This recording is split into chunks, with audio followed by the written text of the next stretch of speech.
Ok. C'est parti. En tout cas, merci à toutes et à tous d'être venus ce soir pour ce premier live de Virginie.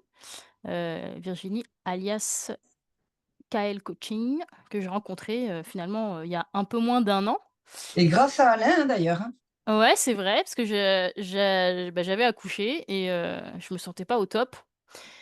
Et j'avais envie, de me reprendre en main et je savais pas qui aller voir parce que j'étais pas mobile, je pouvais pas m'inscrire à une salle de sport parce que j'en ai pas, j'habite à la campagne. Je savais pas du tout comment ça marchait le coaching.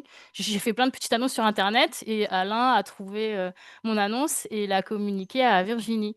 Mais c'était pas la seule qui est venue me voir, il y avait d'autres coachs qui sont venus me voir et je me suis dirigée, vers Virginie parce que je trouvais qu'elle était par rapport aux autres coachs, c'était pas comme si elle voulait se vendre. On voyait qu'elle essayait vraiment de m'aider et tout, alors que les autres, ils me sortaient toute la liste de leur programme, ils me relançaient, machin et tout. Et Virginie, elle faisait pas ça. Donc je me suis vraiment sentie plus comme si j'étais vraiment avec un humain et pas juste une machine de guerre qui veut absolument vendre son coaching, quoi. Donc moi, personnellement, j'ai été coachée presque un an par Virginie et donc aujourd'hui, on peut dire que je suis capable de parler de sa façon de travailler, mais surtout les changements profonds que ça a opéré en moi, parce que ça va bien au-delà des changements de mon corps physique. En tout cas, pour ma part, c'est vraiment des changements intérieurs qui m'ont bluffé parce que moi, personnellement, je m'attendais pas à ça. Je m'attendais pas à qu'il y ait beaucoup plus de changements à l'intérieur de moi que physiquement. Je pensais que le sport, c'était vraiment que physique et en fait, je me suis aperçue que pas du tout, ça se limite pas du tout au physique. C'est lié à l'esprit, c'est lié aux émotions, ça réveille énormément de choses en soi. C'est comme une forme de développement personnel, mais qui n'est pas connue sous cet angle, en fait. Donc, en vrai, j'ai vraiment appris plus sur moi cette année que tout ce que j'ai appris durant toute ma vie. En tout cas, pour la partie ancrage, pour la partie ressenti du corps. Vraiment, je n'étais pas du tout dans mon corps et je pensais pas que je l'étais pas pendant quasiment toute ma vie parce qu'en fait, j'avais l'habitude d'être comme ça et dès que je me suis vraiment ancrée, grâce au sport, je me suis dit: «Ah ouais, mes ressentis sont pas pareils». J'avais vraiment l'impression de pas être la même personne en termes de ressenti et c'est pas facile à décrire, parce que c'est vraiment quelque chose d'intérieur et donc fallait qu'on en parle ce soir, c'était vraiment l'occasion parce que ces choses-là, on n'en parle jamais dans le sport, on parle jamais de ça et j'ai estimé nécessaire de faire un live pour faire connaître justement le travail de Virginie puisque elle aborde des choses sous cet angle-là d'abord. Donc pour parler des véritables effets du sport quand il est pratiqué de façon sacrée, c'est comme si en fait on allait au temple tous les jours, comme si chaque séance était une prière de célébration de la vie, de soi-même, de l'amour de soi. Et c'est là où j'ai compris que ça veut dire s'aimer soi-même. J'avais pas du tout compris. On entend ça beaucoup dans la publicité, etc. L'amour de soi, tout le monde en parle, mais en fait, quand tu le ressens, c'est là où tu dis, OK, là, j'ai compris. Parce qu'en fait, au début, j'abordais pas du tout le sport comme ça, et c'est pour ça que j'aimais pas le sport. J'avais la flemme et j'avais pas envie de me lancer. Je voulais que les résultats ils soient rapides tout de suite. Et en fait, ça marche pas comme ça, le corps. Et la vision que Virginie, elle m'a transmise, moi, ça m'a fait changer complètement mon point de vue. J'étais vraiment impressionnée, Virginie, par ton incroyable capacité d'empathie. L'empathie, pareil, on n'en parle pas dans le domaine du sport, même si, à mon avis, entre les coachs et les champions, il se passe une empathie. Mais nous, on n'est pas des champions olympiques, donc on n'a pas des coachs comme ça, on n'a pas de relations comme ça. Toi, ta façon de construire mon programme sur mesure, c'était comme si c'était un orfèvre suisse qui fait une montre, quoi. C'était vraiment de l'art. Moi, quand je t'ai envoyé la photo de mon corps au départ, en un seul coup d'œil, tu as vraiment pris conscience de mes forces, mes difficultés que j'avais rencontrées dans mon histoire. Et en fait, j'avais peur de révéler mon corps au jugement de ton regard. Mais en fait, tu as su voir à travers mon corps, tu as su parler avec mon corps dans une discussion un peu silencieuse que tu n'as pas eu besoin de verbaliser avec moi après. J'accepte juste de deux personnes. Compris. Heu, tac. Donc c'était important pour moi de parler de ça, hem, parce que en fait, tu as dit que tu allais l'aider, mon corps. Tu as dit que tu allais l'aimer. Tu allais l'aimer pour moi et me le faire aimer et ça, c'était vraiment franchement, mon cœur, il a fait et c'est ce point de bascule-là qui m'a permis de voir le sport comme toi tu le voyais et que tu m'as offert ton regard vraiment. C'est quoi le sport? Ça veut dire quoi pour toi? C'est comme si tu allais au temple, tu vois? Exactement. Et selon, tu vois, la posture que tes clients ils ont sur les photos, la cambrure, la symétrie d'un membre, la répartition de la masse sur le corps, les stries des muscles, tu vois vraiment, tu sais, les souffrances, le poids de la vie que les gens ils portent sur eux. C'est en cela que je distingue ton talent, ta vocation, ta voix, tu sais, de maître et de guide holistique que j'ai pas vu dans les autres coachs qui m'avaient démarché pour me proposer un programme. Tu vois ce que je veux dire? Oui. Et donc, tu as vraiment tout de suite compris ma problématique sans que je t'en parle. C'est comme si, tu vois, on On a du mal à dire c'est quoi nos problèmes dans notre vie. Et ben toi, t'as pas eu besoin de me poser 10 millions de questions. Tu as vu ma photo de mon corps et tu dis: «OK, je sais qu'est-ce qu'il faut faire». Et j'étais là: «Waouh, trop magique». En fait, tu m'as aidé à retrouver du sens dans ce que je désirais, en creusant vraiment plus loin dans les non-dits, dans ce que je savais pas dire comme problème, dans toute cette démarche que je savais même pas pourquoi je te démarchais. Je savais juste que je voulais perdre du poids, mais en fait, ça allait bien au-delà et toi, tu as su l'anticiper. Je voulais vraiment au début uniquement perdre du poids et résoudre un diastasis postpartum parce que j'avais accouché. Mais en fait, en discutant ensemble et tout, tu t'es aperçu qu'effectivement, j'avais des blessures invisibles, mais tu as gardé la pudeur de ne pas en parler. En revanche, tu as intégré des solutions Oui, dans le programme. Et ce programme, c'était comme une thérapie, mais on n'avait pas besoin d'en parler. Il suffisait juste de pratiquer, pratiquer, pratiquer. Donc c'est ça, tu n'étais pas dans le mental. Tu as vraiment construit un programme d'entraînement qui venait dialoguer avec mon corps, avec mes résistances, pour les transformer vraiment en force. Et c'est ça que je me suis mise à voir, pardon, pour que je comprenne c'est quoi l'amour envers mon propre corps. Parce que moi, j'ai été mise en face de quelque chose que je voulais pas voir, que je voulais rien savoir, mais que c'est en pratiquant que je l'ai su, mais à travers le corps. Donc j'ai appris quelque chose à travers mon corps et non pas à travers mon mental comme on fait à l'école ou comme on fait tous comme ça, tu vois. Donc, moi, j'ai vu comment tu faisais, comment tu travaillais, que tu puisais ton intuition vraiment dans ta foi et bien sûr ton expérience de longue date, parce que tu es passé par là. Et c'est vraiment la discipline du sport qui a discipliné ta foi. Tu vois, c'est vraiment un cercle vertueux. exactement, oui. Et tes entraînements, ils sont conçus pour redonner la foi des personnes en l'amour d'elles-mêmes. Donc, tu aides les personnes à s'aimer. Mais à travers la pratique, t'es pas là en train de leur marteler aime-toi, aime-toi, aime-toi. Parce que ça marche pas. De toute façon, quand tu passes par le mental, ça marche pas. Tu le fais à travers tes entraînements. Et en fait, cet amour, tu sais le transmettre à travers tes entraînements. Tu parles à travers tes entraînements. Tu vois, les entraînements, c'est ton langage, tu vois, le langage du corps. Et je sais que tu crois profondément en l'humain et à son potentiel. Et c'est cet amour-là que tu mets dans tes entraînements qui fait que les gens, ils sont dans l'amour en pratiquant. Tu vois, ils pratiquent l'amour. C'est comme si, c'est comme si, tu sais, c'est un truc de fou, quoi. Et donc, cette force, elle existe vraiment en chaque personne que tu coaches et chaque programme, tu le fais. Tu vas chercher, tu vas rechercher en fait, grâce à ton talent, la révélation, le fait de déceler le caractère des personnes que tu coaches et tu adaptes tes entraînements à leur Oui. caractère, à leurs faiblesses, à leurs forces, etc. Et toutes les personnes que tu as coachées, je pense qu'il y en a ici présentes, elles peuvent l'attester, donc je suis pas là en train de faire de la flûte, elles disent toutes la même chose, elles en sortent fortifiées, ancrées, avec plus de confiance en la vie, confiance en elles, ça se sent à l'intérieur, ça se voit à l'extérieur, ça se voit sur leur posture, sur leur aisance qui ressort sur les photos. Avant et après coaching, tu vois, c'est plus les mêmes personnes. Et c'est pas que physique parce qu'elles ont maigri, c'est même pas ça. C'est vraiment, tu vois, elles sont heureuses, elles sont vraiment épanouies, tu vois. Donc moi, je vais te donner la parole maintenant parce que sinon je vais faire une conférence et prêcher sur toi comme si je prêchais à l'église là. Donc, on va commencer par une question. Bah, qui es-tu? D'où viens-tu? On aimerait te connaître davantage et surtout ton parcours. Qu'est-ce qui est arrivé à que tu deviennes coach en fait? Alors, je te remercie déjà pour tous tes jolis mots. Franchement, je suis très touchée par ce que tu expliques aux gens qui sont ici. J'ai douté de ma vision et j'ai pas du tout mis de mots dessus quand j'ai commencé le coaching parce qu'on m'a approché. Déjà, je pensais pas être coach, premièrement. Et c'est vrai que j'ai une vision d'ensemble, que je reste parfois beaucoup, je communique beaucoup avec mes élèves. Je vais expliquer mon parcours, mais je vois la vision d'ensemble sur ce que je vais pouvoir fournir comme travail, mais je visualise avant que la personne ne fasse le nécessaire, qui elle va être à la fin du coaching. Ça, c'est quelque chose que je peux enfin dévoiler maintenant. Et je le faisais inconsciemment, je l'ai fait pendant des années. Alors, j'ai personnellement un parcours assez, pas chaotique, mais bon, mes parents ensemble, j'ai quand même eu une enfance assez difficile. J'ai été un peu déracinée de ma terre et je suis arrivée très jeune en Corse. Ma mère voulait retrouver sa Corse. J'ai eu beaucoup de difficultés avec mes parents, j'ai subi beaucoup de violence. J'ai terminé au foyer. Donc, j'aurais pu, j'ai pas pris des bons chemins dans un début de vie et j'ai toujours été, comment ça, éduquée dans la foi protestante, déjà depuis petite.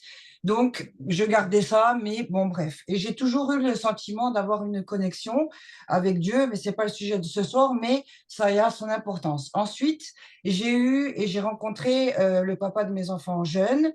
Et j'ai divorcé très tôt parce que je voyais que c'était pas ma route, pas du tout.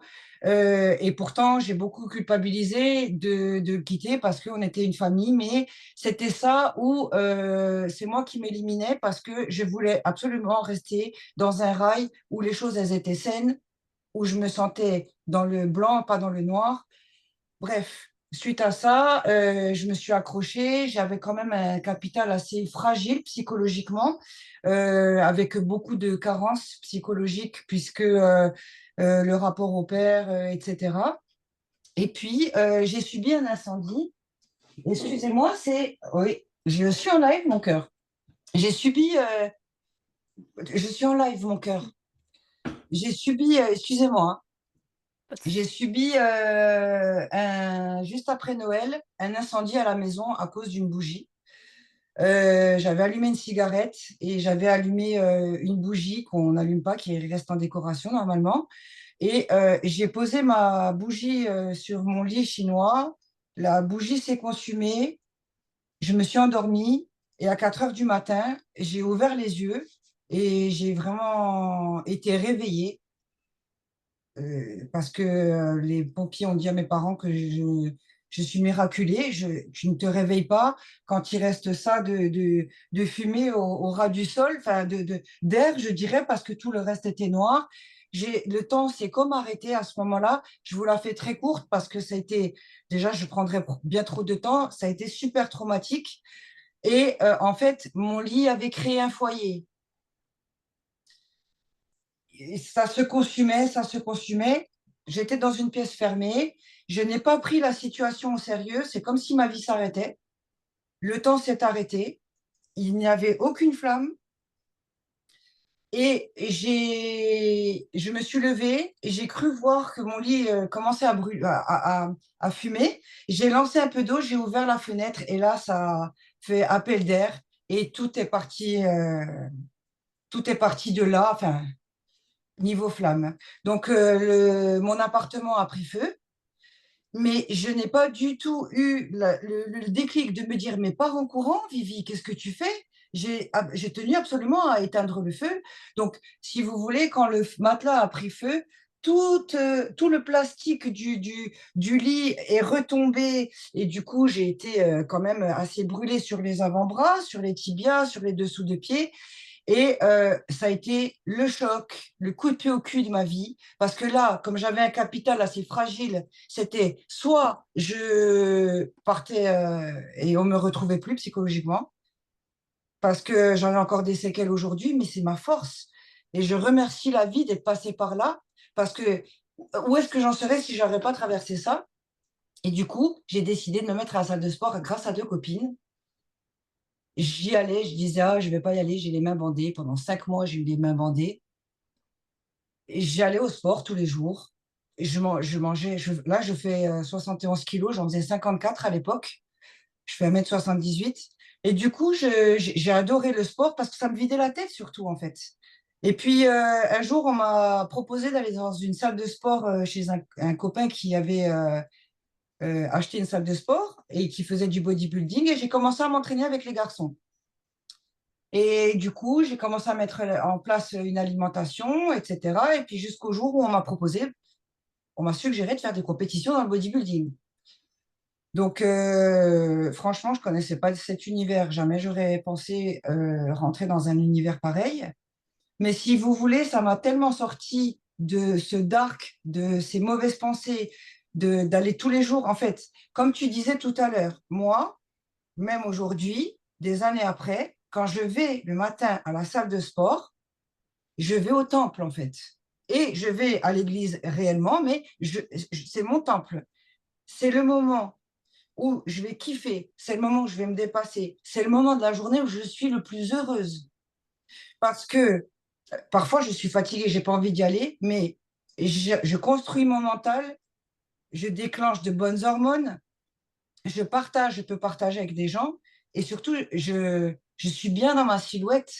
Je suis très heureuse dans ma silhouette sans prétention, parce que chacun a une vision différente de tout ça. Chacun a son idéal. Donc, moi, je n'ai pas l'idéal d'avoir un physique d'athlète, même si je l'ai eu pendant un certain moment. Moi, je veux simplement être heureuse dans l'ensemble de ma vie, en fait. Voilà, la première casserole, c'est ça. Mmh. Ensuite, je continue Et ben, parce que, je regarde oui, juste là, il est 24. Il y a une vingtaine de questions. je t'en prie, je t'en prie, je t'en prie. Après, tu peux faire une petite transition entre ce qu'est en train de dire et comment on en arrive à ta philosophie du quotidien Alors, pour par finir, rapport, au coaching.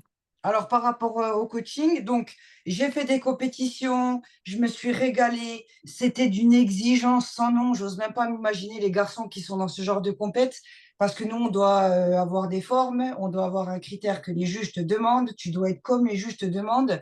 La diète, c'est au grain de riz près, tu n'as pas à rigoler quand tu es en prise de masse ou quand tu es en sèche. Je fais 8 compétitions, je me qualifie monter univers 3 semaines avant de partir à l'Inter, je frappe en voiture. Et je remercie encore une fois Dieu de m'avoir fait cette leçon-là, parce que je pense que j'étais trop dans le physique et je n'avais pas assez développé ma spiritualité. J'ai passé, du coup, suite à ça, j'ai eu 5 opérations de la cheville. Aujourd'hui, je n'ai plus d'articulation à la cheville. C'est fini. J'ai eu une prothèse mammaire sectionnée complètement à cause de la ceinture et j'ai frôlé la septicémie. Donc, vous vous imaginez bien que de 2018 à 2022, mon lit était mon meilleur ami et je pense que c'était vraiment le moment de travailler ma spiritualité, de comprendre ce que je faisais sur cette vie, quel était mon travail, quelle était ma vocation. Et j'ai eu le temps de faire tout ça. Et comme j'avais commencé à coacher à l'époque parce qu'on m'a démarché, euh, quand j'ai décidé de repartir dans le coaching après toutes ces mésaventures, j'ai apporté ce que j'ai travaillé dans mon lit pendant 4 ans. Voilà, pour être au plus clair. Et ça a été une quête douloureuse, intéressante, fructueuse et nourrissante, parce que je me suis rapprochée de Dieu parfois dans le quotidien on l'oublie et quand on est dans le malheur, tu vois, on va le rechercher, mais en fait je pense qu'il faut l'avoir au quotidien. Enfin, je pense pas, il faut l'avoir au quotidien tout simplement. Mmh. Voilà mon Du coup histoire du un coup, peu de ça a vie. composé ta philosophie, et là, ce qu'on aimerait savoir, c'est du coup maintenant, ça fait combien de temps que tu es coach? Est-ce que tu en vis? Et c'est quoi tes journées types? Alors, je suis coach depuis 2017. Est-ce que j'en vis? Oui, parce que je suis dans 2 corps de métier où j'ai la chance, je travaille beaucoup, d'être à mon compte dans le côté coaching online.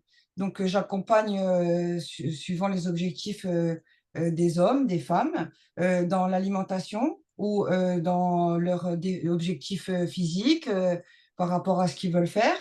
Quelle est une journée type?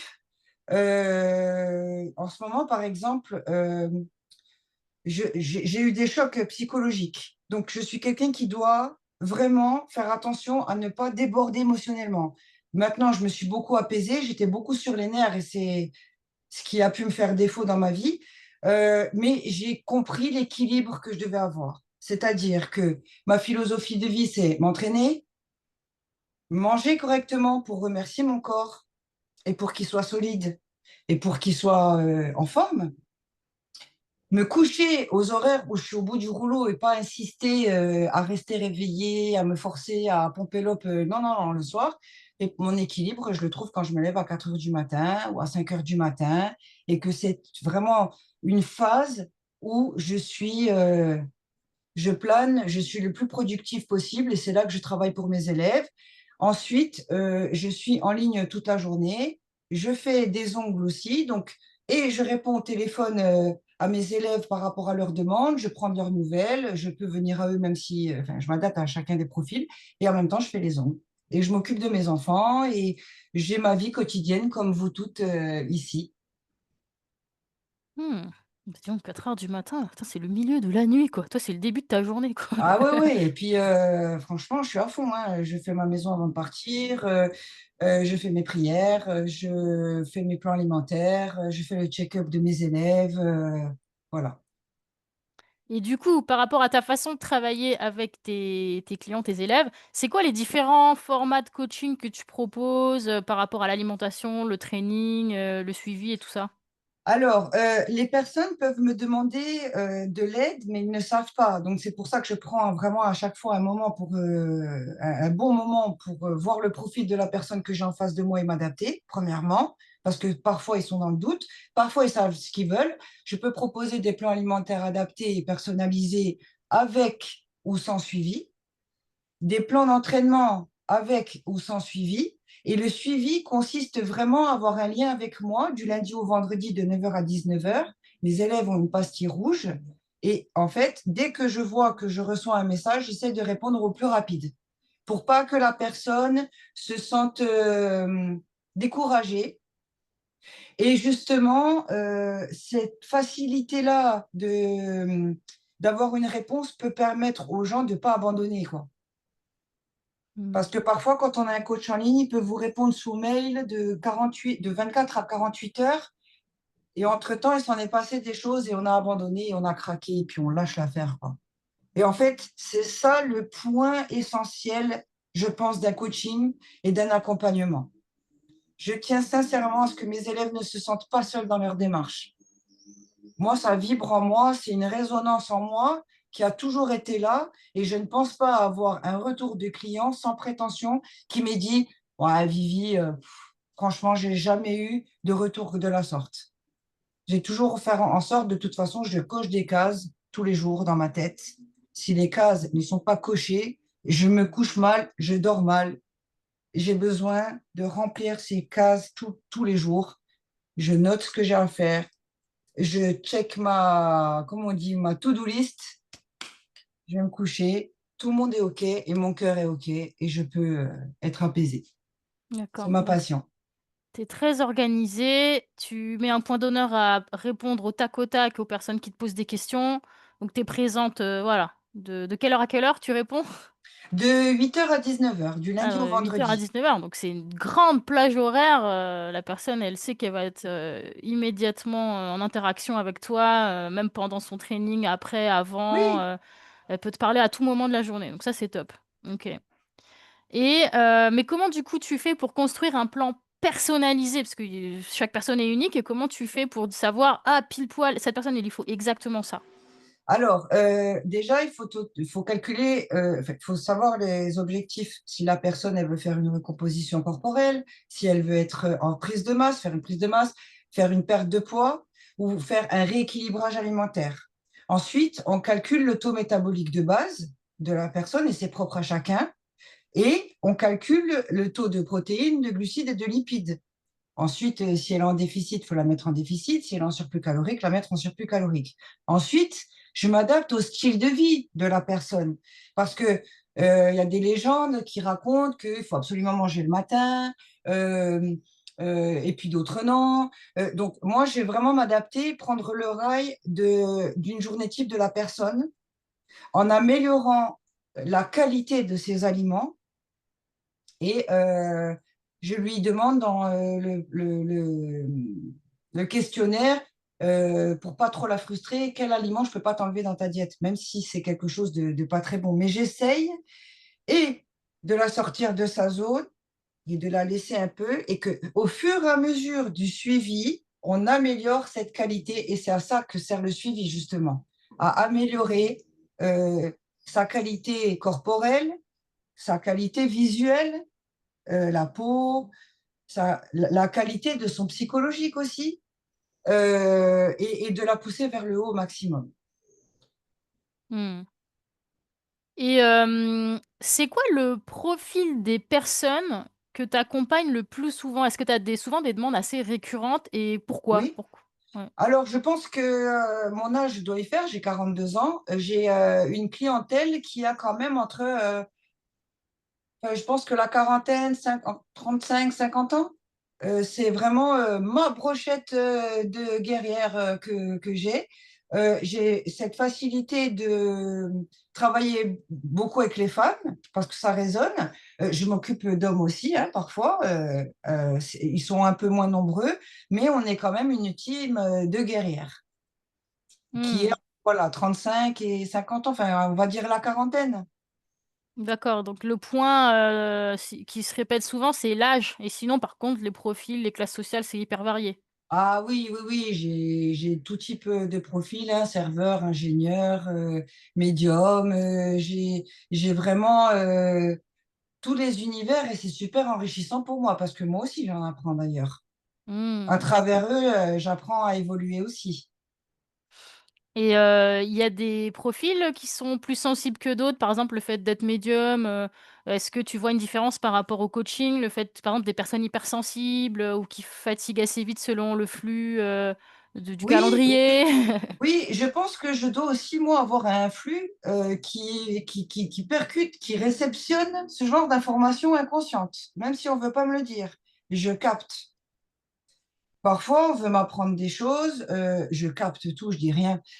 Et comme tu as très bien dit tout à l'heure, parfois, j'essaye de planter des graines dans le cerveau des gens inconsciemment sans leur dire ouvertement qu'on va travailler sur quelque chose, mais je capte leur hypersensibilité parce que, par exemple, tu es hypersensible ou tu as un TDAH, parfois, dans la fiche de questionnaire, tu ne vas pas noter ça parce que ce n'est pas un souci physique ou c'est pas un traitement médicamenteux. Donc, parfois, on ne le relève pas. Mais moi, j'ai cette chance de voir à travers les gens, en fait. Mmh mh. Et ça m'aide énormément. Et donc, après, je me calque justement et à chaque fois, je m'adapte sur le profil de personne qui est en face de moi. Et il y a des profils de personnes que tu refuses en coaching? Si oui, dans quel cas? Alors, premièrement, j'estime que je vais chercher le qualitatif. J'ai la chance de travailler avec les personnes que je veux, mais surtout, c'est pas une boucherie chez moi. Je ne veux pas euh, enchaîner les gens pour finir, pour avoir soif d'argent, même s'il faut que je gagne ma vie, pour finir par bâcler les gens. Parce que une vie, c'est une vie. Il faut vraiment pas négliger que enfin, j'accompagne les gens et que je peux les mettre mal si je les laisse. Je peux pas dire ah ouais salut, je suis là, je suis là, je suis là et bam. Non non non. Moi je suis pas là pour casser les morales. Je suis là pour construire une team de guerrières. Enfin construire une team, pas pour faire un clan, pour faire ressortir la guerrière qui est en toi Mmh. pour chacune des personnes. Voilà.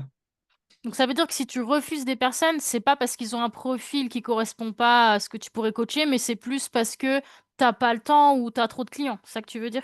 Il y a ça, il y a aussi le facteur où il y a des gens qui pensent me demander des solutions miracles et il n'y a pas de miracle. Il y a tout un processus, il y a un protocole à établir, il y a des objectifs à fixer. Tu peux pas dire ouais, tu peux me faire perdre 10 kilos en un mois, mais de toute façon, moi, c'est hors de question.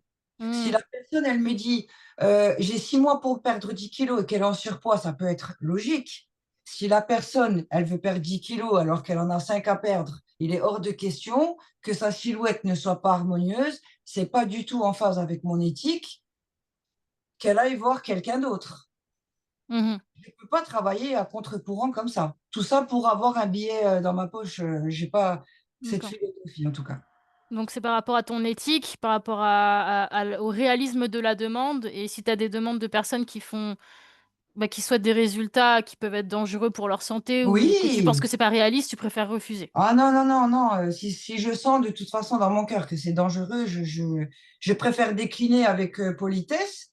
Et par contre, je vais lui dire, non, moi je suis désolée, je lui dirai, non, moi je ne fais pas ce genre de choses. Mmh.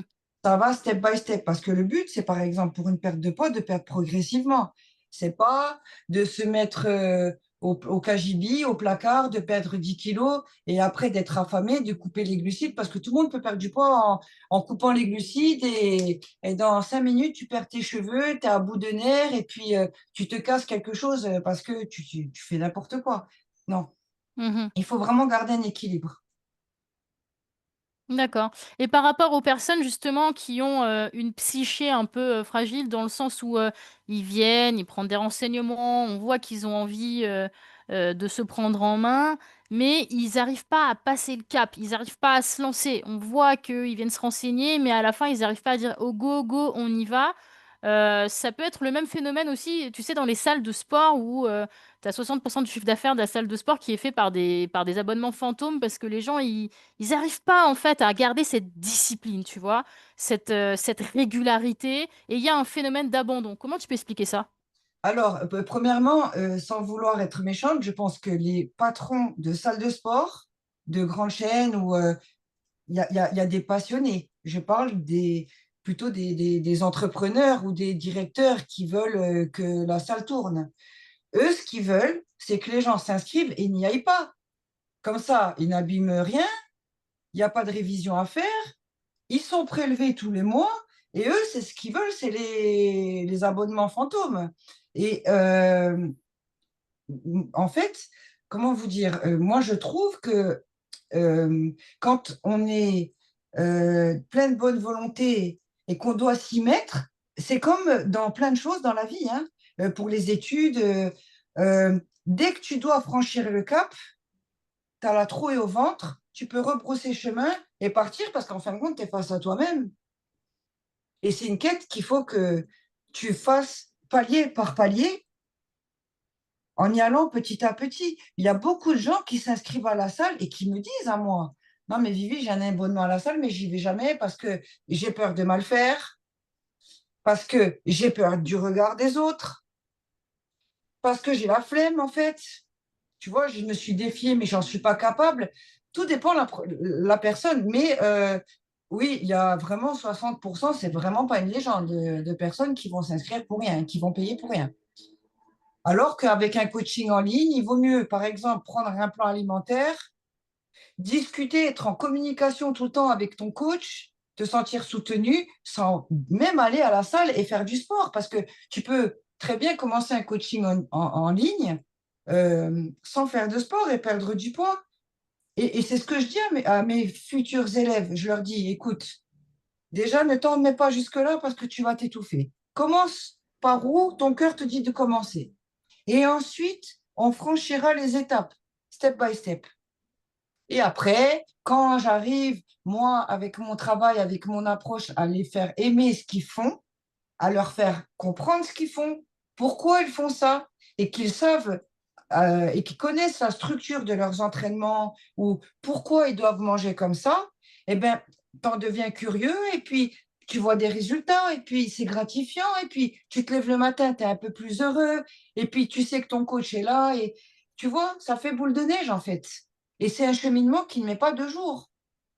J'ai des gens, ils sont comme ça, ils arrivent de front des fois, et puis quand ils voient que, ah ben ouais, eh ben ils se détendent tout seuls, et puis j'ai même pas besoin de leur dire. Et je suis heureuse de les voir changer de faciès ou d'approche, parce que ça veut dire qu'ils ont envie d'évoluer, qu'ils ont ouvert les portes, en fait, même s'ils étaient un peu braqués à la base.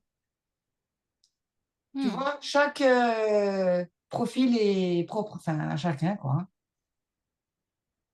Mmh, et qu'est-ce que tu peux dire à quelqu'un qui a vraiment envie de se lancer dans un coaching, mais qui a peur? Qu'est-ce que tu peux dire face à quelqu'un qui est dans la peur, par exemple? Alors, est-ce que tu as envie de vieillir heureux? Parce qu'on va tous vieillir.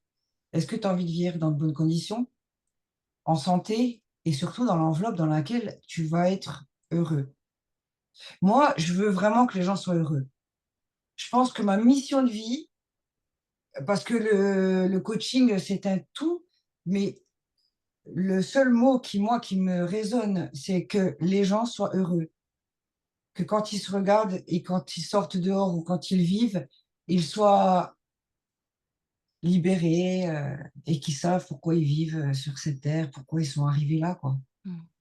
Qui comprennent leur chemin, leur quête. Leur âme a choisi de venir ici-bas.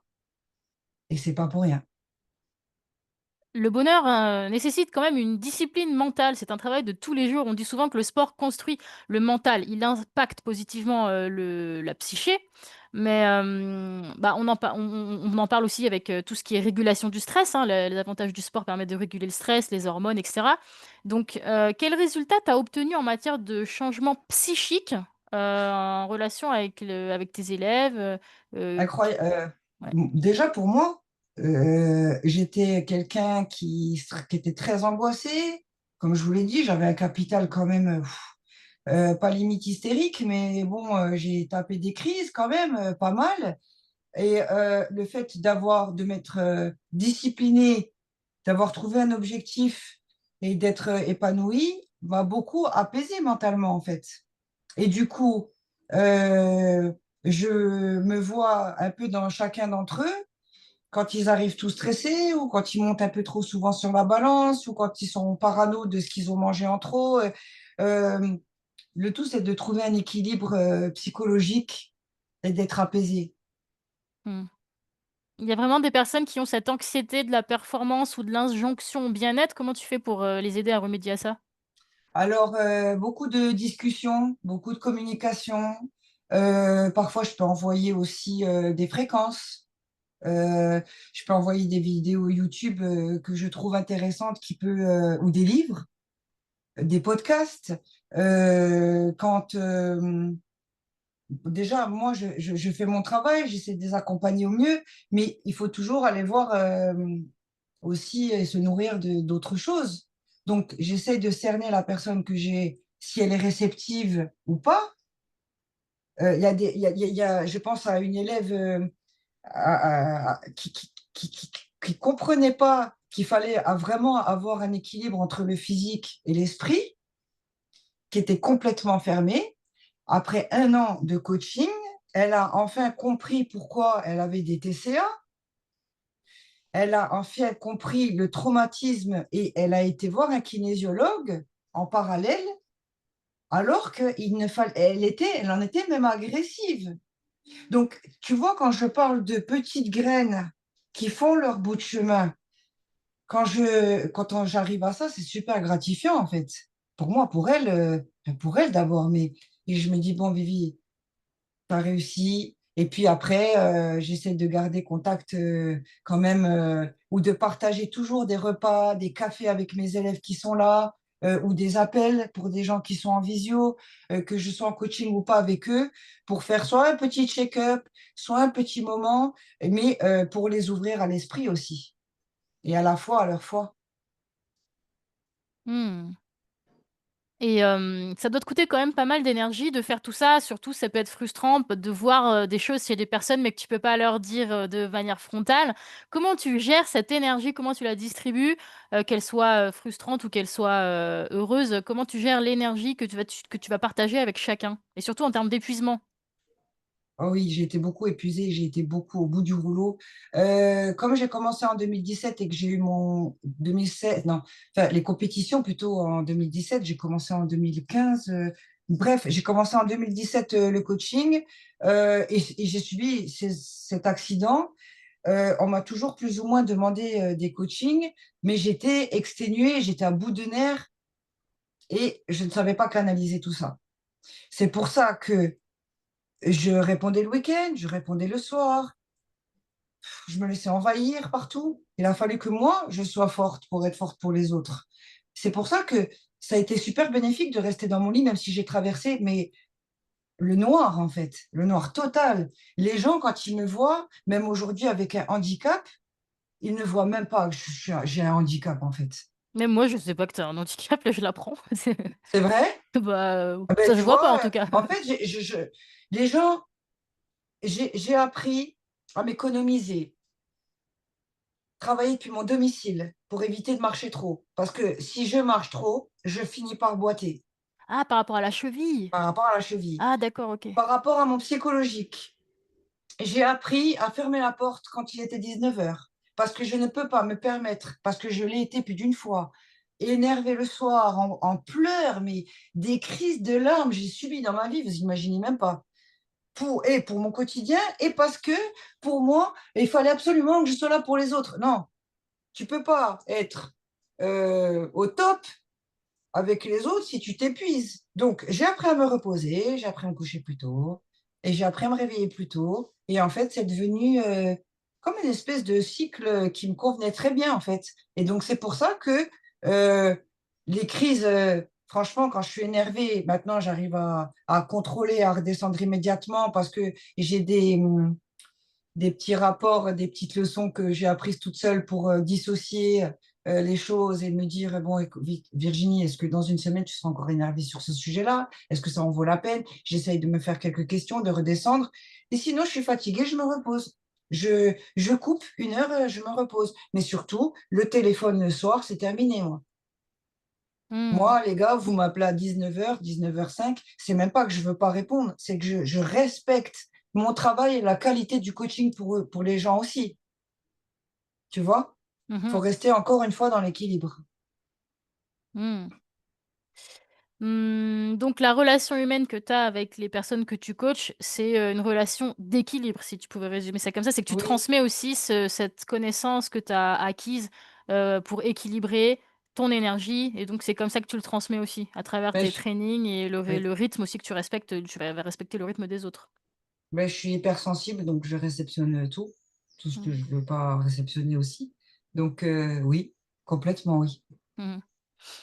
Alors, on va passer à un nouveau chapitre, c'est l'importance de la musculation, puisqu'il y a beaucoup, beaucoup de préjugés sur la musculation, surtout, bah, aux yeux de la femme, puisque la femme, elle va plus avoir tendance à dans les grands clichés, hein, se tourner vers le fitness, la course à pied et elle va pas trop oser se mettre à soulever de la fonte, notamment après 30 ans. C'est pas le premier truc qui va nous venir à l'esprit, Mm. alors que toi, ta spécialité finalement aujourd'hui, c'est un peu plus la muscu. Pourquoi ce choix de prédilection et comment tu fais pour transmettre cette passion? Alors, question très pertinente. Déjà, premièrement, j'y suis tombée par hasard et quand j'ai commencé personnellement à m'entraîner, c'était juste pour me soulager l'esprit. Rien n'était structuré. Ensuite, on m'a appris la musculation et le fait de me dépasser tous les jours était super gratifiant pour moi. Je voyais au fur et à mesure que j'avais un bon équilibre et que mon corps s'harmonisait en fait aux endroits où je voulais cibler. Par exemple, avoir de bonnes cuisses, j'étais comme ça.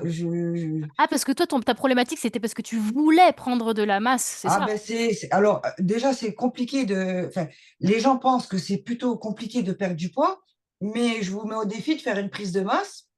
C'est Mmh. très compliqué de construire du muscle, d'être en surplus calorique, de, de pousser de la fonte. Mais en fait, on me l'a tellement appris avec amour et j'ai tellement vu des résultats. Et j'étais beaucoup dans l'analyse de voir d'analyser les autres sports parce que, par exemple, et j'étais subjuguée un peu par le CrossFit. Mmh. Mais si vous regardez, le culturisme, c'est le sport qui est le plus dans la précision corporelle et dans l'harmonie. Parce que les crossfitters, par exemple, ils vont avoir les épaules carrées, limite, tu vois, ça fait pas un peu bonhomme parce que bon, mais ils sont quand même beaucoup plus carrés, les gens. Le culturisme, c'est vraiment l'art du corps, quoi. C'est vraiment un art, le culturisme. Après, Mmh. le culturisme, c'est une chose. Et c'est fait pour... pas tout le monde peut aller dans cette branche. Et moi, je ne conseille pas du tout aux gens de faire des compétitions parce que ça peut déclencher du trouble du comportement alimentaire. euh, Ça peut être assez dramatique. Il faut avoir vraiment beaucoup du mental. Mais si tu commences la musculation, ton corps il sera bien plus harmonieux que si tu fais du fitness. Tu peux t'entraîner au poids du corps, tu peux avoir de bons résultats, mais si tu veux et si tu as des critères physiques, il faut passer par la musculation. Il n'y a que là que tu vas cibler au mieux et que tu vas pouvoir cibler, par exemple, si tu veux un beau fessier, des belles épaules, voilà. Parce que si tu fais du fitness, oui, tu vas te raffermir, mais ça va pas te donner les courbes que tu souhaites. Mmh. À 40 ans, à 50 ans, est-ce que c'est facile de commencer la musculation alors qu'on n'en a jamais fait? Alors, moi, j'ai commencé, bon, j'ai pas commencé à 40 ans, j'en ai 42. Ça peut paraître franchement compliqué quand on regarde de ça, parce que je vois que ça se démocratise sur le plateau muscu, où maintenant il y a beaucoup plus de femmes depuis 4 5 ans sur un plateau muscu qu'avant. Euh, Si on te l'apprend avec amour, franchement, je vois pas ce qui pourrait te freiner. Et le défi d'avoir encore une fois un corps harmonieux et que tu souhaites, ça n'a pas de prix. Mais si on te l'apprend avec amour, il n'y a pas de raison que ça te stoppe en fait. Mmh. Tu veux dire que la musculation, ça permet de sculpter notre corps, si naturellement il aurait pas eu cette forme? Oui, oui, moi, j'avais pas de fesses, par exemple. Mmh. J'avais un cucu très plat. J'avais pas de quadriceps. Voilà. Donc, nous, enfin, moi, en général, c'est nous, enfin, de toute façon, les femmes, en général, c'est le ventre à fond, les abdos, le fessier, les cuisses, quand même. Parce que le haut, c'est pas qu'on veut le négliger, mais c'est pas sur ce dont on va bloquer en général, hein. La Mmh. majorité des femmes, elles bloquent sur ça, hein. Mmh. La sangle abdominale et le bas du corps. Mmh. Et pour les personnes qui commencent la muscu, mais qui veulent perdre du poids en même temps, il y a quelque chose dont on parle beaucoup en ce moment, ça comme s'il y avait un debunk des clichés, c'est qu'on parle du métabolisme. Alors c'est un mot un peu mystique, on ne sait pas trop qu'est-ce que ça veut dire. Est-ce que tu peux nous parler de ce que c'est que le métabolisme? À quoi ça sert Alors, dans on a pour la tous perte de un poids? métabolisme de base par rapport à notre poids, taille, âge. Et en fait, on peut avoir un métabolisme lent, on peut avoir un métabolisme rapide, tout dépend aussi où tu en es hormonalement, si on parle des femmes. Et on doit vraiment jouer, enfin, entre guillemets, avec une alimentation qui va te faire avoir un métabolisme un peu plus rapide. Et en mettant la musculation en place aussi, ça peut beaucoup aider à améliorer et accélérer ton métabolisme. Donc à brûler, euh, mais il faut vraiment être judicieux et ne pas privilégier que les protéines, ne pas privilégier que les lipides en enlevant les pâtes et en se disant ça va aller.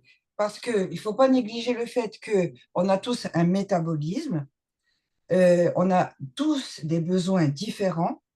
Euh, on a, par rapport au poids du corps, on doit avoir un taux de protéines par kilo de poids de corps. On doit avoir un taux de lipides et de glucides. Et si tu négliges un de ces facteurs, les protéines, c'est ce qui va nourrir ton muscle. Les lipides, c'est tout ce qui va être système cardiovasculaire, par exemple. Enfin, par exemple, non, c'est tout pour ça. Et tout ce qui est glucides, ça va être ton énergie. Donc, imaginons, tu veux t'amuser à perdre du poids et t'enlèves tes glucides. Ben forcément, au bout de 2, 3 jours, tu vas plus avoir d'énergie, tu vas être énervé et tu vas tirer sur la corde et tu vas jamais tenir le coup. Et c'est aussi à cause de ça, c'est souvent le cas quand les gens s'enlèvent les glucides, qui font des écarts, qui après se rabattent parce que leur corps leur dit ah j'ai rien mangé et c'est là que tu fais des bêtises. C'est Alors ça que l'effet yo-yo, le fameux effet yo-yo. exactement, parce que si tu te mets à la rue trop rapidement, sans écouter ton métabolisme, justement, souvent les gens, quand on est en perte de poids, ils se disent je vais rien manger. Mais moi, souvent, mes élèves, ils me disent attends, je vais manger tout ça, Vivi. Et pourtant, ils sont en perte de poids. Ben oui, parce qu'en fait, on va privilégier sur la qualité des aliments. Mmh. C'est ça qu'il faut prendre en compte, en fait. Et ma mission aussi, c'est de les aider et de leur apporter une vision du fait que quand tu manges correctement, tu te fais du bien à toi-même et tu remercies ton corps. Je ne sais même pas comment on a pu se convaincre que manger de la malbouffe, c'était un luxe. Parce que, ouais, on peut tous avoir des envies. J'ai envie d'une pizza parce que ça fait 2 mois et demi que je suis en sèche, ok. Mais moi, ma philosophie, c'est pas de manger de la merde tous les jours. Bien sûr que j'aime bien boire un bon verre de vin, manger du fromage. J'adore la charcuterie corse, ça c'est clair. Mais j'oublie jamais de vue mes objectifs. Je peux faire un écart, je me fais plaisir, mais je me mets la race. Après, moi, je suis un petit peu fofolle, hein. Je me mets la race à la salle parce que c'est ma passion. Je mange correctement parce que c'est ma philosophie. Et parfois, je fais des écarts. Mais tout ça, c'est encore une fois, je pense que le mot équilibre, il est revenu plusieurs fois dans cette conversation. Mmh. Donc on comprend que le métabolisme a son rôle à jouer dans la prise de masse, la perte de poids, et que plus il accélère, plus il va dépenser l'énergie et plus on fait circuler l'énergie dans son corps, d'où l'importance de pas négliger donc les glucides comme tu disais ou de pas se priver de trop de nourriture. Sinon le métabolisme, il se met en alerte et c'est comme ça qu'après, ça joue sur, les émotions, ça va jouer sur le Oui, sommeil et en fait la qualité, de vie va, être dégradée. ah oui, oui, oui, oui, exactement. Mmh. Et Donc puis tu tu peux te disais que blesser aussi. ah oui, oui, oui, c'est sûr.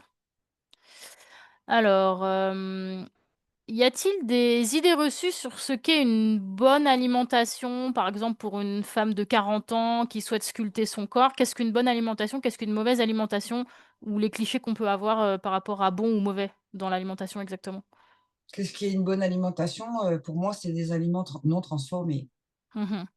Heu, la mauvaise alimentation, c'est quand on te vend un produit qui est censé être hyper protéiné et que quand tu regardes, les valeurs nutritionnelles, en fait, c'est une grosse arnaque et les gens pensent qu'ils ont trouvé une solution pour rester dans l'équilibre, de la sucrerie ou de tu vois? Mmh.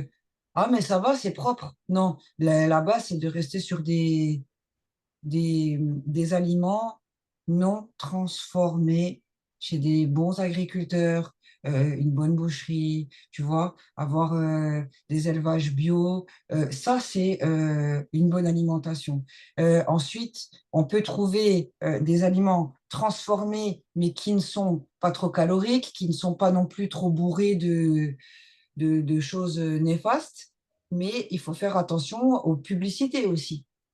Parce qu'on peut, tu vois, te faire paraître, «Non mais ne t'inquiète pas, ça tu peux, c'est hyper protéiné» et alors qu'il y a à fond du sucre dedans. Je te donne un exemple parmi tant d'autres, hein. Il y a Mmh. beaucoup de poudre aux yeux pour ça. C'est comme le muesli, on a l'impression que c'est de la céréale, super saine et en fait, quand tu regardes, il y a beaucoup, beaucoup de Il y a sucre, beaucoup de dans le sucre. Il muesli, faut vraiment privilégier le sans sucre ajouté. C'est comme les compotes, par exemple. Mmh. On se fait Heu avoir avec des fruits, en fait, c'est du sucre, et il y il a y a la beaucoup. nuance entre allégé et sans sucre ajouté, tu Mmh vois? mh. Il faut vraiment faire attention avec ça et ça, je l'apprends au quotidien à mes élèves, en fait. Mmh. On fait un cheminement, sur l'alimentation, Mmh. petit à petit. Et est-ce que tu vas donner, le même type de conseil à quelqu'un qui a, par exemple, des changements hormonaux, Mmh. par rapport à l'âge, ça change, la structure du régime change complètement? Oui, par rapport à une ménopause, par rapport à une préménopause, par rapport à je ne trouve plus le nom, une endométriose. Il faut vraiment, à chaque fois prendre en considération ce type de complications et aussi prendre, l'état d'esprit de la personne, je te donne, par exemple, la préménopause, les bouffées de chaleur, le manque d'appétit, le côté excédé, il y a vraiment des aliments qui vont correspondre à apaiser, ton esprit, à avoir un côté, moins, j'arrive plus à trouver mes mots, dans le sens où, par rapport à par exemple, quand quelqu'un a l'endométriose, il faut faire attention à la viande rouge. Parce que ça peut être super inflammatoire, en fait. Donc on Mmh. va trouver des alternatives pour pas, qu'elle souffre, pour pas qu'elle déclenche des crises. Pour la préménopause aussi, il faut faire attention, au taux variable, hormonal, savoir aussi à quel moment, la dernière fois elle a eu ses règles. J'ai une cliente qui est en préménopause, qui m'a dit: «Virginie, c'est incroyable, ça faisait 1 an», elle est en préménopause, hein, «que j'avais pas eu mes règles. Le fait d'avoir changé mon alimentation, ça m'a redéclenché mes règles. Est-ce que tu te rends compte?» Elle m'a dit. Et franchement, ça prouve bien que l'essence qu'on met dans notre moteur, vulgairement parlant, ça fait toute chose. Tout ce Mmh. qu'on va ingérer, c'est vraiment ce qui va booster notre, machine à l'intérieur, hein, notre estomac, notre digestion, notre, physique, notre état d'esprit. Enfin, c'est vraiment, la combustion de notre physique, hein. Mmh. Je t'avoue qu'il y a 1 an avant que je commence le coaching, j'avais eu plein de cheveux blancs, mais c'est peut-être parce que j'avais une période de stress et là, depuis que j'ai fait le coaching, je sais pas si c'est lié, hein, mais je fais grave attention à l'alimentation, ça a amélioré mon sommeil, je suis moins stressée Je les trouve plus, je sais plus où ils sont passés sur ma tête, je Ah te jure, je les vois ben, pas, ils sont tant mieux, passés où? hein, que ça Ils ont dure, disparu. oui, que ça dure. Mais souvent, on est le reflet de ce qu'on mange, hein. Ouais, c'est vrai. Par rapport au stress, tout ce qui est les hauts, les bas, et avoir, une petite anecdote, est-ce que tu vois, tout ce qui est victoire, ton plus grand échec, ta plus grande victoire, tu vois, le plus up et le plus down, de que tu as vécu dans ta vie, tu pourrais le raconter comment? Bon, alors le plus up, ce sont mes enfants, mais en ce qui me concerne personnellement, le plus up, c'est de réaliser ce que j'ai fait comme compétition. Parce que C'est vrai pousser que la championne de machine bodybuilding quand même. parce que pousser la machine aussi loin, me défier personnellement, parce que même si j'avais envie de me cacher la vérité, admettons, je voulais, faire, la Mac, faire la maline, j'aurais pas fait la maline longtemps, parce que j'aurais pas fait de podium, je tu comprends ce que je veux dire? C'était moi vs moi, là. Mmh. Tu fais pas ce qu'il faut, tu te démerdes parce que tu vas t'humilier sur, le plateau, pendant les compétitions. Alors ça, c'est mon vraiment ma victoire et c'est ce qui m'a apporté beaucoup de confiance en moi et de me dire: «Oh mais j'adore la musculation, c'est ce qui me fait vibrer, en fait». Parce que c'est le dépassement de soi. Mon plus grand échec, c'est d'avoir perdu patience autant de fois dans ma vie, je pense.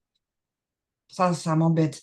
Mais aujourd'hui, je fais quand même le récap de tout ce que j'ai traversé et quand je me rends compte aujourd'hui que je suis beaucoup plus apaisée, que la quête a été longue, mais qu'elle a été fructueuse, je préfère me dire que, ben, il fallait que je passe par là Mmh.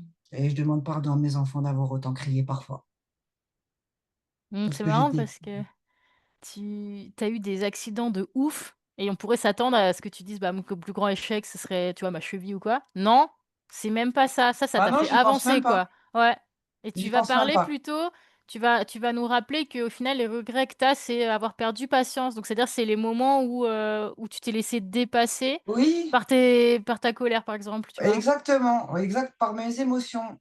Mmh. Complètement et ça, mais il fallait que je passe par là de toute façon donc si j'ai un handicap aujourd'hui, elle était tellement abîmée ma cheville qu'ils voulaient me poser une prothèse de cheville et on m'a dit: «Mais si on te pose la prothèse de cheville, on va finir par te couper le pied». Je suis en vie, je suis en bonne santé et c'est pour ça, en plus de ça, après mes difficultés physiques, je veux vraiment vieillir et en plus, je tiens à préciser que là, je me suis fait bloquer la cheville et que j'ai boité pendant 4 ans.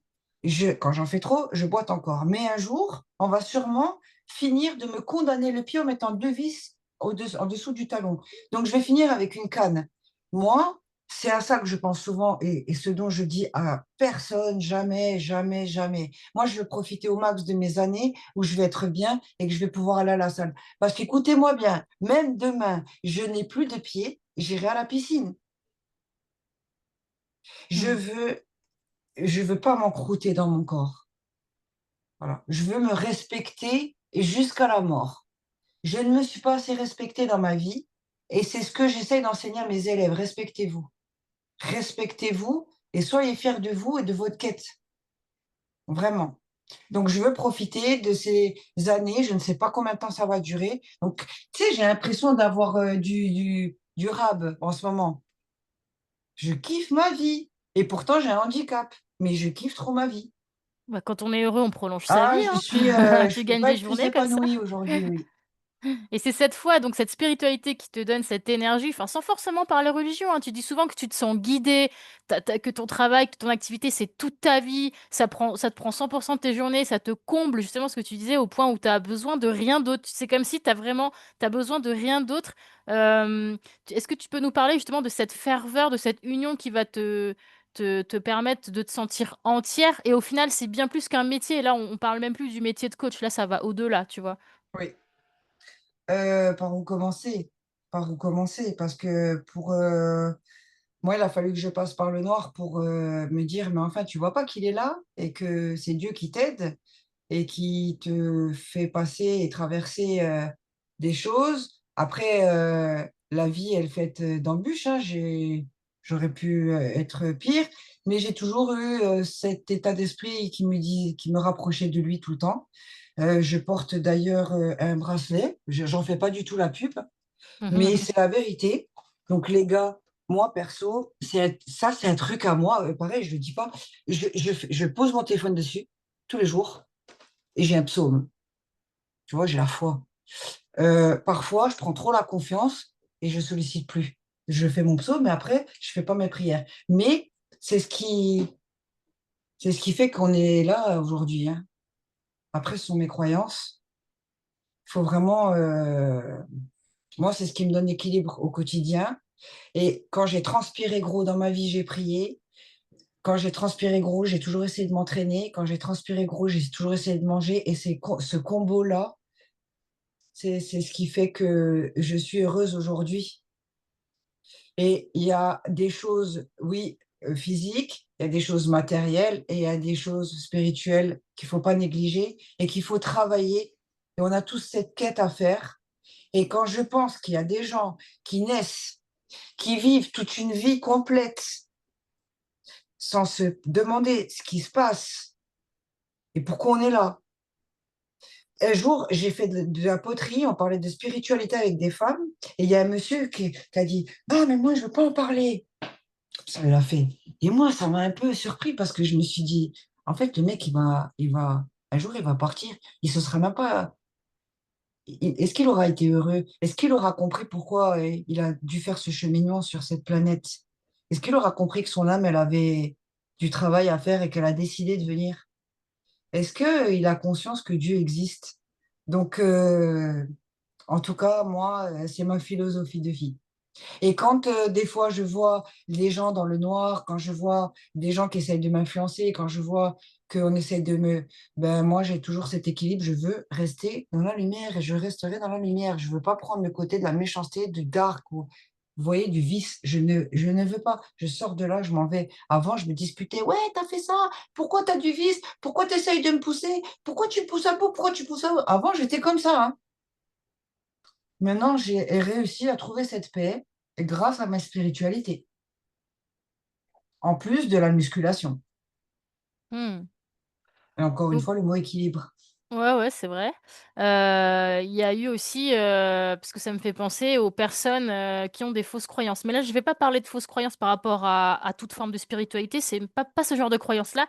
C'est les croyances qu'on va se donner à soi-même pour se trouver des fausses excuses Oui, pour ne pas, faire face à une difficulté. Par exemple, des gens qui vont dire: «Non, mais moi, mon corps, il est comme ça, j'ai pris beaucoup de temps à oui, l'assumer, oui, maintenant qu'il est doucement. comme ça, bah, je l'assume». Mais en fait, leur corps essaie de leur dire un truc et ils ne comprennent pas pourquoi leur corps est comme ci, comme ça, pourquoi ils ont des douleurs ici et cetera. Comment tu fais pour les accompagner? Enfin, pour ceux qui souhaitent, parce que tu peux pas aider ceux qui ont pas envie, mais pour ceux qui ont envie et qui ont du mal à comprendre ce que tu leur dis, c'est quoi exactement les petites graines que tu sèmes? Comment tu fais exactement? Ben, souvent, les gens, enfin, il y a plusieurs choses. Il y a des femmes qui me disent, oui, mais moi, je travaille, j'ai des enfants. Moi aussi, je travaille, j'ai des enfants.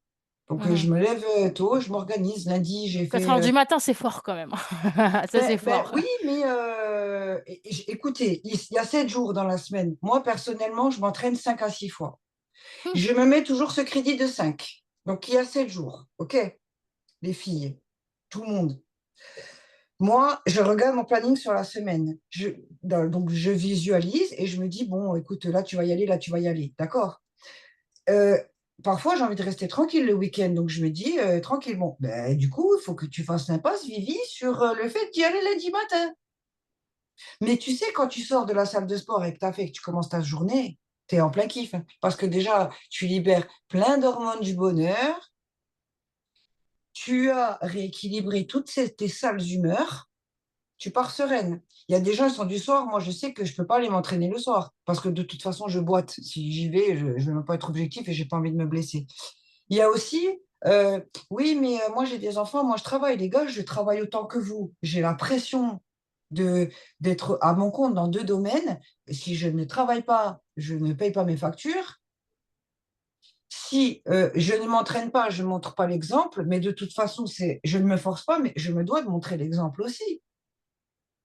Si je ne montre pas l'exemple, autant changer de métier et ça veut dire que c'est pas ma came, quoi. Mais oui, ça ne me dérange pas de me lever tôt. Je prépare parfois les repas en avance. Je m'oblige à couper le téléphone et à me coucher tôt. Et souvent, il y a des gens qui ah, mais moi, je peux pas, attention. Ah, peut-être aussi, tu voulais dire la nuance de faut pas trop que je travaille les bras parce que je prends vite aussi. Ça existe aussi, tu vois. Alors que non, on est des femmes, on va pas être comme ça en 3 secondes, qu'il en faut et qu'on sera jamais des bonhommes, tu vois. Il Mmh. y a des, il y a des filles qui veulent se convaincre. Ou alors, c'est oui, mais moi, j'ai 50 ans. J'ai une autre femme qui a 50 ans. Elle a eu des grosses, grosses difficultés dans sa vie. Elle m'a rencontrée. Elle ne s'était jamais entraînée. Je l'ai aidée. Elle est inscrite en salle de sport et s'entraîne 5 fois par semaine parce qu'elle a trouvé son équilibre aujourd'hui. Et elle a 50 ans. Je veux dire, si il faut que tu sois honnête, toi envers toi-même, sans te justifier auprès des autres. Il faut arrêter les excuses. Je connais des personnes qui ont des problèmes ci, des problèmes là. Et des fois, je lance justement des graines en disant, mais tu ne penses pas qu'il serait temps de te mettre au sport? Parce que c'est délicat hein, par rapport aux personnes que tu Mmh. as en face de toi. Donc, ça dépend si je peux me le permettre ou le glisser différemment. Oui, mais non, mais j'ai mis toute ma vie à m'accepter, par exemple. Oui, mais est-ce que tu es heureuse dans cette enveloppe-là? Est-ce que tu es heureuse? Non, c'est vrai. Donc arrête de te convaincre que tu es bien dans cette enveloppe parce que t'arrêtes, soi-disant, tu as mis une vie à... Non, tu as mis une vie à t'esquiver, en fait. Mmh. Il Ouais, serait... c'est dur parce que ça va à l'encontre du body positive, ça va à l'encontre des Moi, tendances pour moi, le body d'aujourd'hui où on te positive, il n'existe pas. Ça, pour moi, c'est un mythe, ça. Ça, c'est pour se convaincre que des gens qui sont... Parce que c'est pas parce que tu es mal ou que tu es en surpoids, euh, comment vous dire ça, les filles?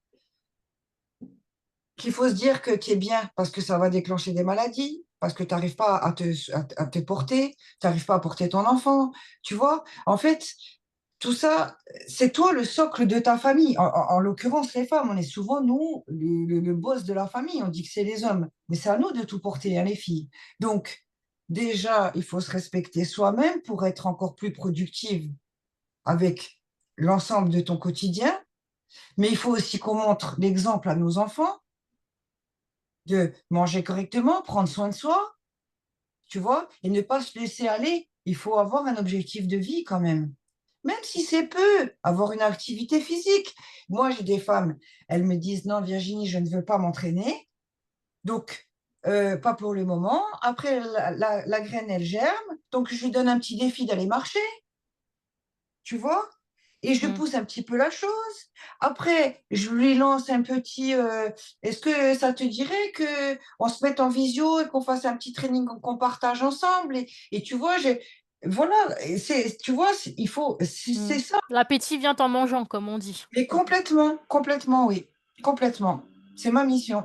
Donc ça rassure de se dire: «Bon, au début, si on le sent pas du tout, parce qu'on est très loin de cette spiritualité, de cet univers, de cette discipline, et bien, de goûter petit à petit, une touche par-ci, une touche par-là, pour Oui, se rendre compte que, ouais, bon, c'est pas si horrible, c'est pas si atroce, c'est pas si difficile et puis, on n'est pas obligé de se faire violence de ouf, tu pour sais, faire un training, drastique dès le début, quoi. oui, mais quand as fini un training, ou que ça soit de la marche, ou que tu es à la piscine, ou que tu fait du vélo et tout, tu es au bout du rouleau à la fin.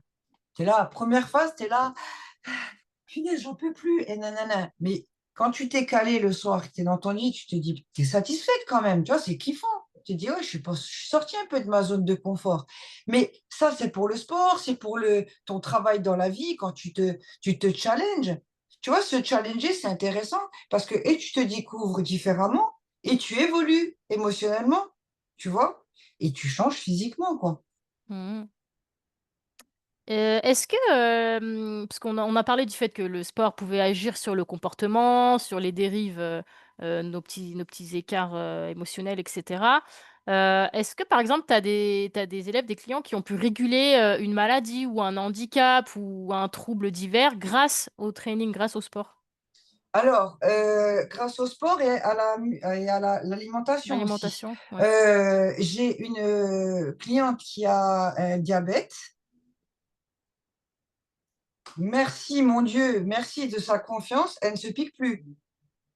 Et C'est c'était pas mal. quel niveau de diabète? Le 1, celui-là. Ouais, ouais. Donc, ça régule tout, tu Mmh. vois. Et quand elle te l'annonce, parce que la stratégie est vraiment optimisée et personnalisée, hein, c'est pareil, hein, parce que si j'avais envoyé quelque chose de pas stratégique pour elle, ben, elle aurait toujours son insuline à prendre et voilà. Et là, ce qui est magnifique, et là je parle d'elle parce que j'ai elle en tête, elle est en coaching avec moi, c'est le troisième mois, et ça s'est régulé et merci, quoi. Tu vois, elle est super heureuse de ce retour-là. Mmh. Moi, à titre personnel, j'ai Oui, décidé c'est de ce que prendre un j'allais dire. traitement médical, TDAH, insomnie et dépression. Ben, 1 mois après, ça allait un peu mieux, bon là, ça fait 1 an que je suis en coaching. Je suis allée voir mon psy: «J'ai pas besoin de vos médocs».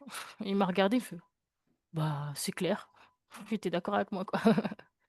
Mais moi Mais aussi, j'ai évité, tu vois, on m'a proposé, quand j'ai eu le choc, on m'a proposé, quand j'ai eu l'accident, justement, un suivi. Et en fait, entre deux, et aussi avec la méditation, euh, travailler mon côté spirituel, et je suis passée outre mmh parce que ça peut très bien aider. Faut pas négliger le travail des médecins. Je suis pas médecin, je reste à ma place.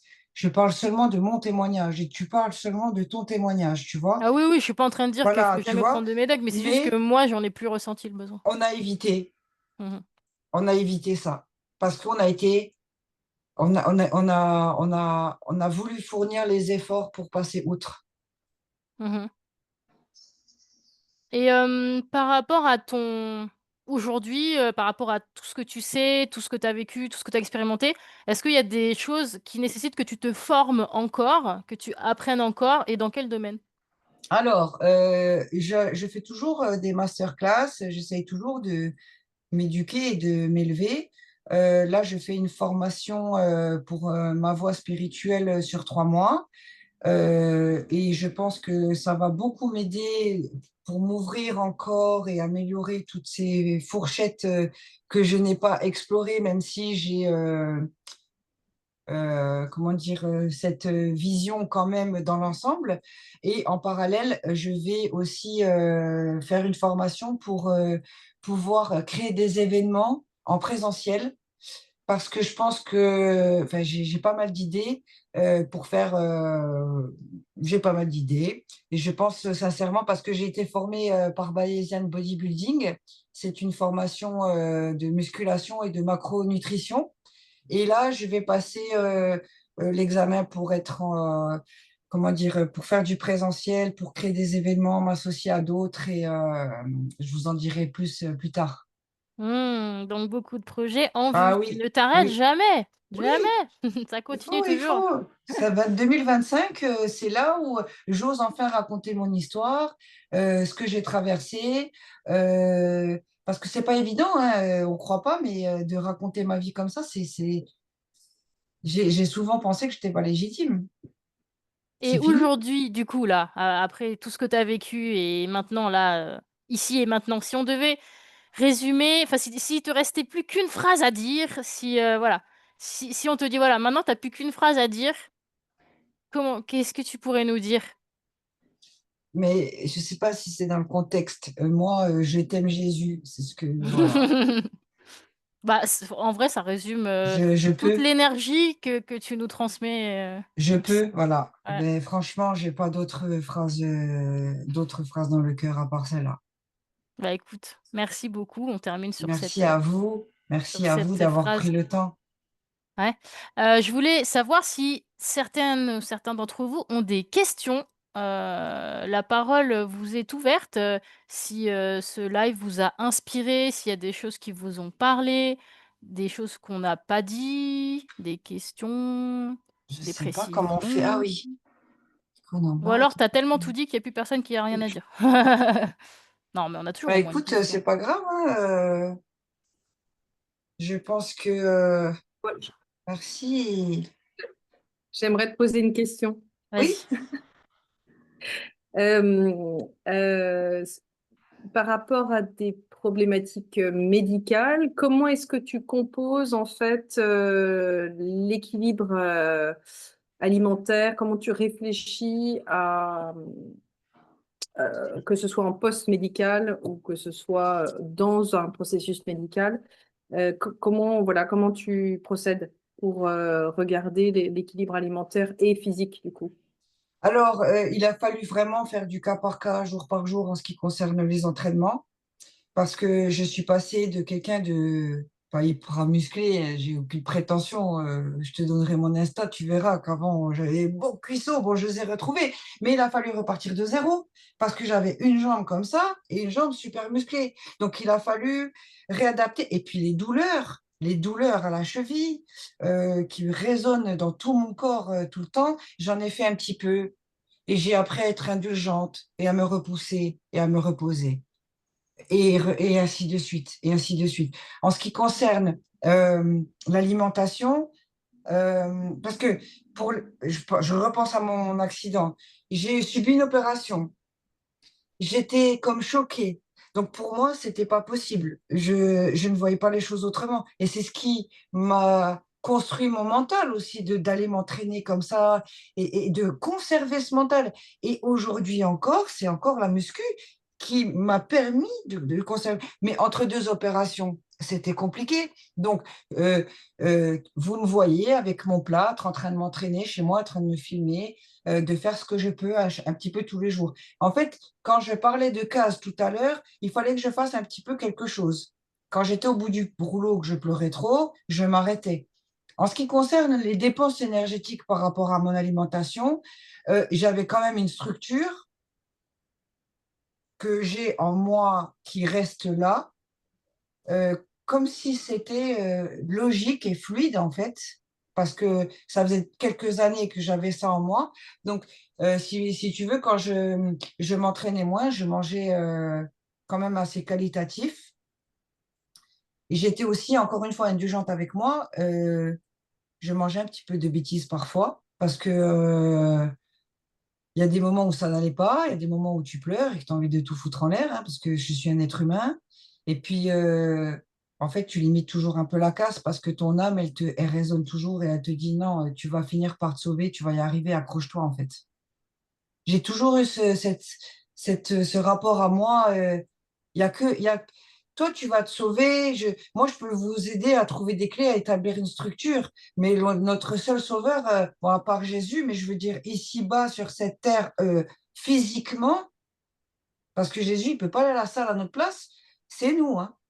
Donc, il vaut mieux se donner des petits défis qu'on va remplir tous les jours que se mettre la pression, aller faire n'importe quoi et encore se blesser et péter des plombs et finir par tomber dans la bouffe, dans l'alimentation sentimentale. Voilà. C'est vraiment, il faut beaucoup se parler. Il faut comprendre qu'on doit parler et se rassurer. Et faire de la méditation, c'est vraiment pas mal aussi. Ça m'a beaucoup apporté. Les fréquences, les filles, j'entends les bols tibétains, moi, ça me fait vibrer aussi. J'ai l'impression de planer, de partir ailleurs. Tu vois, de ressentir cette affection quand tu es allongé sur le lit, que tu vois les yeux fermés sans chercher à aller, sans chercher quelque chose, en fait. Juste, tu vois, être, te vider l'esprit. Il faut vraiment être dans le calme.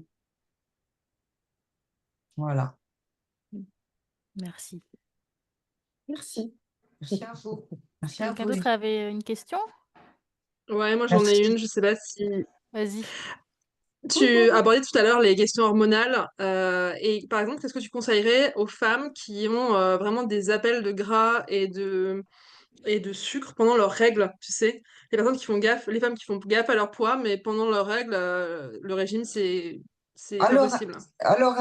parfois, les lipides peuvent avoir de bons bénéfices parce que tu as vraiment un niveau de satiété. Les lipides, c'est les avocats, ce sont les fruits à coque, par exemple, ou l'huile d'olive, etc. Mais en l'occurrence, avoir un bel apport en lipides, ça peut vraiment te permettre de combler, ou par exemple, un morceau de chocolat noir, mais haut en chocolat, à partir de 90%. Tu vois, quand tu as des petites fringales, anticiper. Parce que nous, souvent, les filles, c'est une semaine avant, c'est la catastrophe. Une semaine avant les ragnagnas. Et c'est là qu'on part en cacahuète, encore pire que quand on est dans le cycle. Hein, c'est vrai, hein, je pense que c'est général. Donc, il faut prévoir, et c'est ce que je prévois aussi avec mes élèves, on anticipe la semaine qui arrive en modifiant la diète, tu vois, sur une semaine, en apportant comme des petits nuages, tu vois, des petits réconforts et tout ça. Et après, on redescend un petit peu pour trouver l'équilibre. Parce que le taux des femmes, il fait vraiment ça, il est vraiment fluctuant tout le mois. Donc, c'est vrai qu'on n'a pas les mêmes émotions, on n'a pas le même rapport à soi devant le miroir du jour au lendemain, les filles, hein. Je suis convaincue que ça vous parle, ça. Un jour, tu vas dire, ouais, je suis trop bien et tout, machin. Le lendemain, tu te lèves, mais c'est ton taux hormonal qui peut changer tes émotions aussi. Mais en ce qui concerne l'alimentation, on peut anticiper un apport assez, enfin, plus élevé en lipides, par exemple. Mmh. Moi, je Mm. mange une tablette de chocolat par jour, hein. Pas non, mais vraiment, c'est véridique, j'avoue, mais c'est du 99 de cacao, quoi.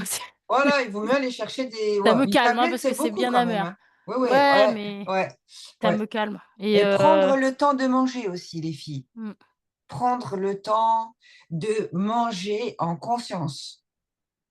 Parce que souvent, on est là, ouais, je bois un coup, ben, tu ne penses pas que tu bois un coup. Tu bois un coup, tu reposes la bouteille, tu es déjà en train de penser à autre chose. Ou même tes pensées ne sont même pas en train de boire un coup, en fait.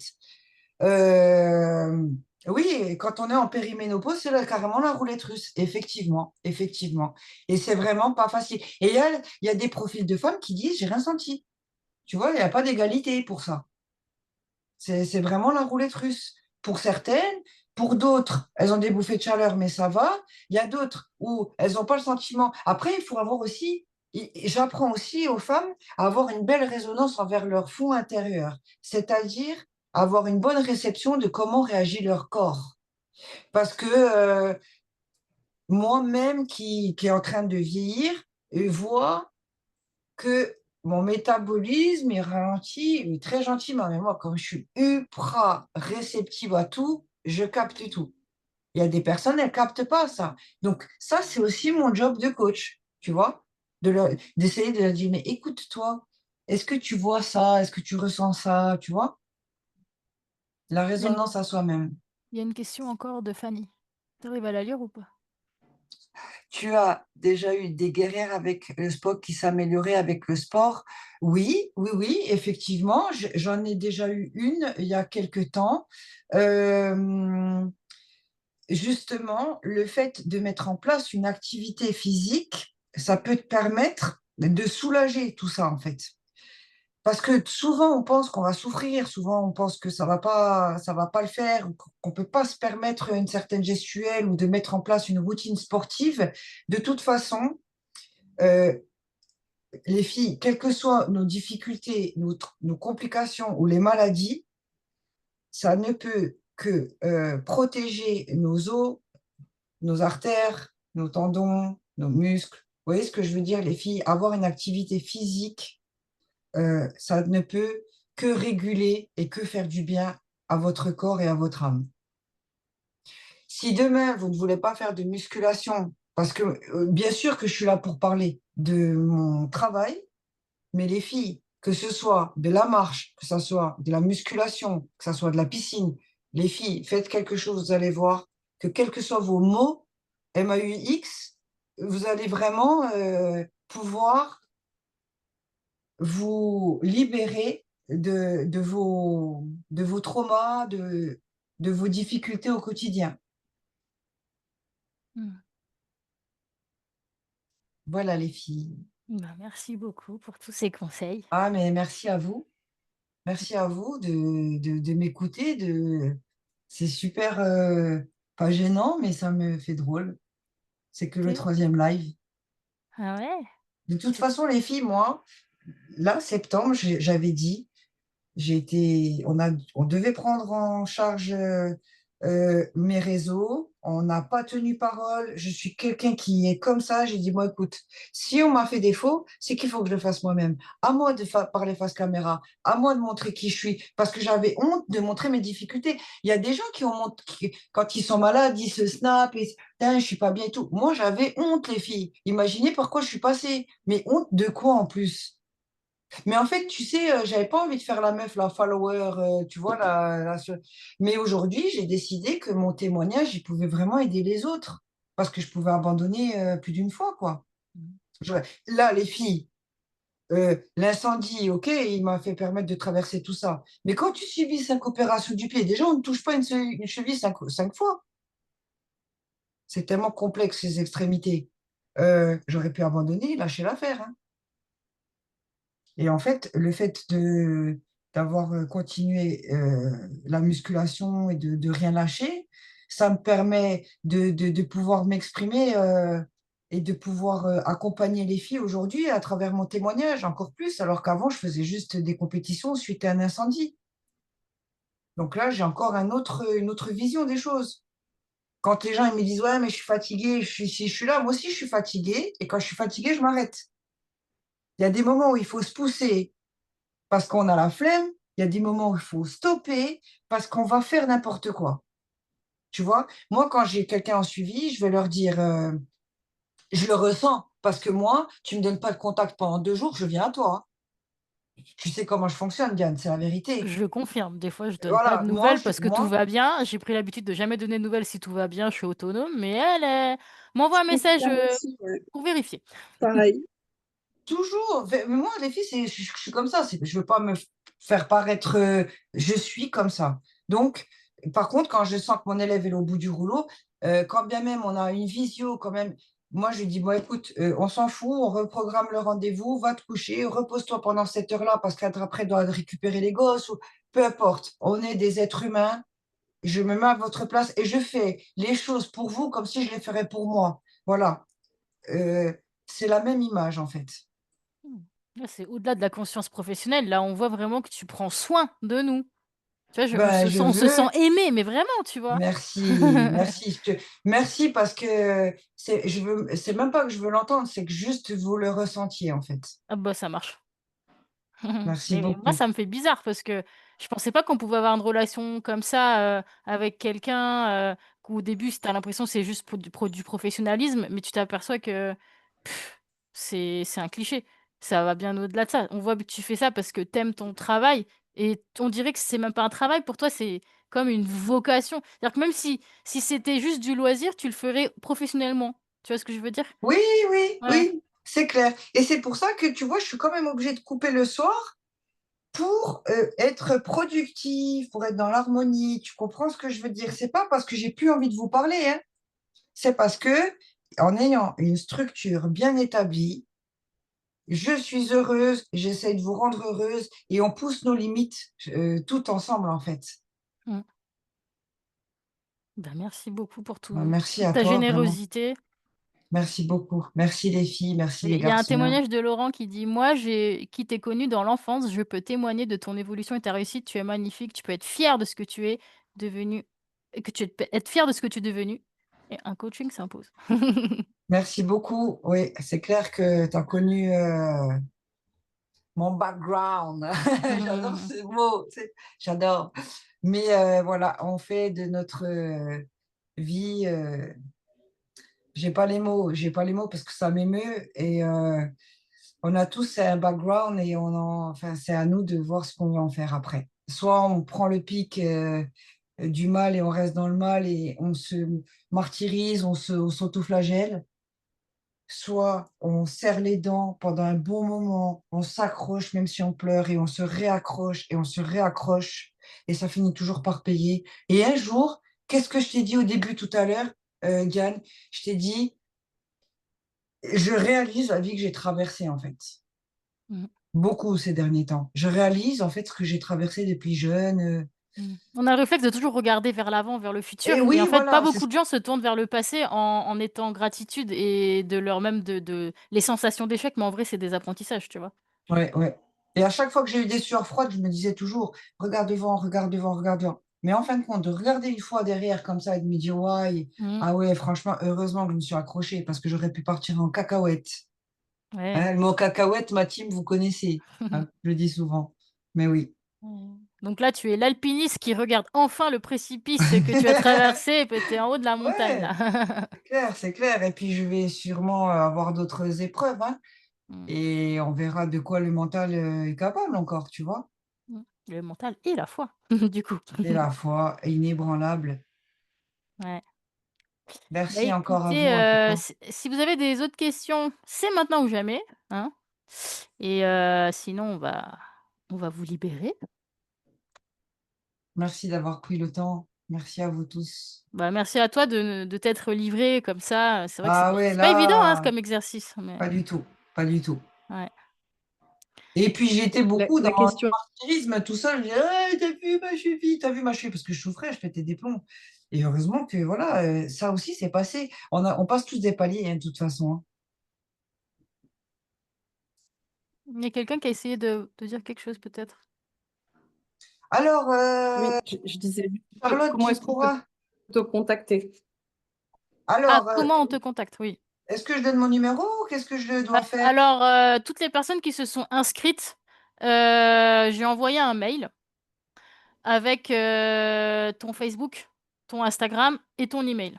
D'accord, alors regardez vos mails. Donc, de toute façon, si vous tapez KL Coaching sur les réseaux sociaux, ah bah, il faut que ce soit KL Coaching 2 A parce que je l'écris Sur mal. Facebook, sur Instagram en tout cas, oui. Même en tapant KL Coaching, on la Voilà. trouve quand même, hein. Ouais, mais il faut faire attention parce qu'il existe, une autre KL Coaching, mais vous allez voir que c'est pas elle. C'est, un pays étranger ou je sais plus quoi.